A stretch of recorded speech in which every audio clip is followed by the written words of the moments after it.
So our strategy at 406 is to raise a couple $100 million funds, raise them every few years, be very focused in terms of stage. So we're early stage investors, which means we generally like to lead or co-lead Series A investments. We then follow on through the life of our investments. We do a small amount of seed, but we're not, a largely seed or big spray and pray type firm. We're very, very focused and intentional at the early stage. We invest in only a handful of areas, and we invest in areas that we have deep expertise from our prior lives as entrepreneurs and operators in specific areas. And I think that is an enormous differentiator for us because it gives us the time and the ability to focus and go very, very deep on a handful of areas, which for us are healthcare IT, information security, big data and analytics, sort of broadly defined. A new area for us, which is more sales enablement and some SaaS marketing support type companies. The fact that venture in some ways, in my mind, had kind of lost its roots, and the firms had gotten quite large, and they were doing biotech and tech and late stage and early stage, and there wasn't really sort of the focus and the discipline that I always perceived made venture firms successful over a long period of time. And I was having that discussion over dinner one night with a former colleague, and we were very like-minded about this. He had the exact same observations, having worked with some different firms than I was working with at the time. And he introduced me to a fellow who had started a fund in '99 and was looking to start another fund. And the three of us started talking about forming what we called kind of a back-to-basics, early-stage technology venture capital firm. And that's really the genesis for 406 Ventures.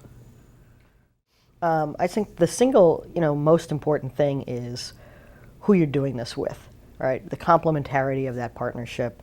How do you know each other? How long have you known each other? How well are you going to be able to work together?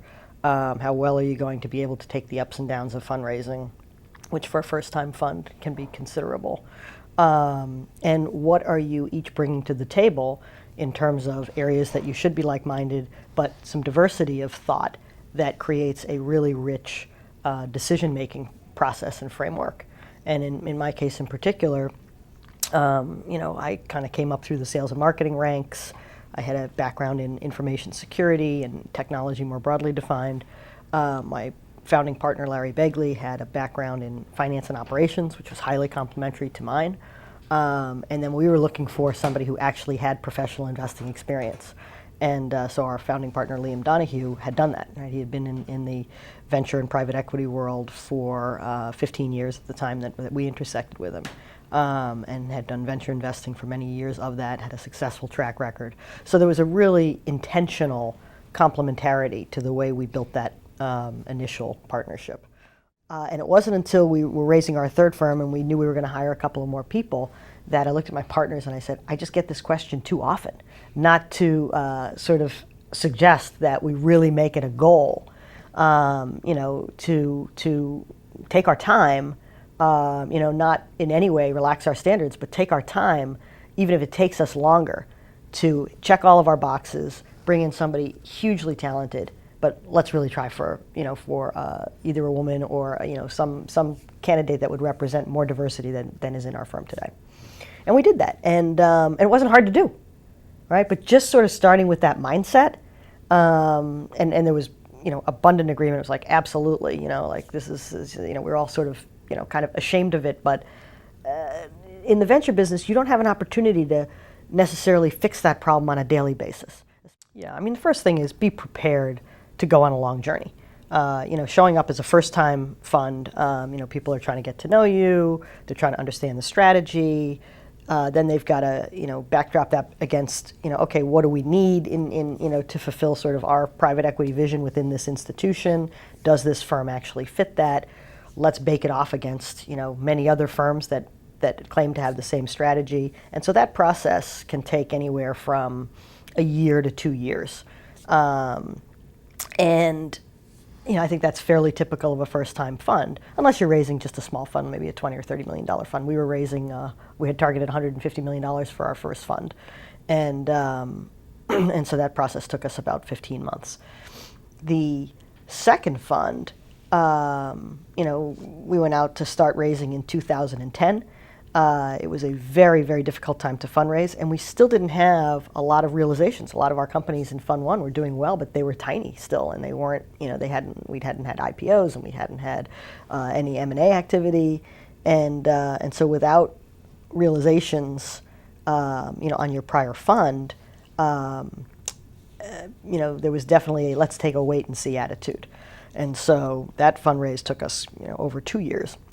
And thankfully the economy was starting to improve in that second year. And then all of a sudden we started to have some realizations out of Fund 1. And I think those two things coming together, got that fundraise done. Fund 3, conversely, which we just closed this year in June, was a fun, fast ride. We've had lots of realizations out of Fund 1.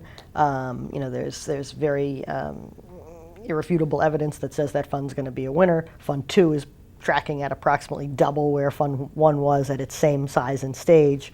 So there was a great deal of enthusiasm and confidence within our existing investor base and new investors that wanted to come in. And so our toughest time there was actually maintaining close to our hard cap. The need for so many security companies is that the rate of attacks is increasing at an unprecedented rate. And the rate of attacks and the rate of new malware being introduced and the rate of vulnerabilities and the rate of exploits far outpaces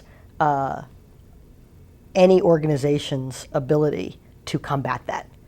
And companies, especially big security companies, simply cannot innovate quickly enough to combat this onslaught of not quarterly, not yearly, not monthly threats, but every minute of every hour of every day, new threats appear. And the threats are bigger and have more severe consequences associated with them and are much more difficult to see coming, right? You don't know that these threats are coming until it's too late. And so that has spawned a large number of very smart security researchers, security analysts, security engineers who've worked in a lot of these big companies or have worked in the industry to protect their organizations.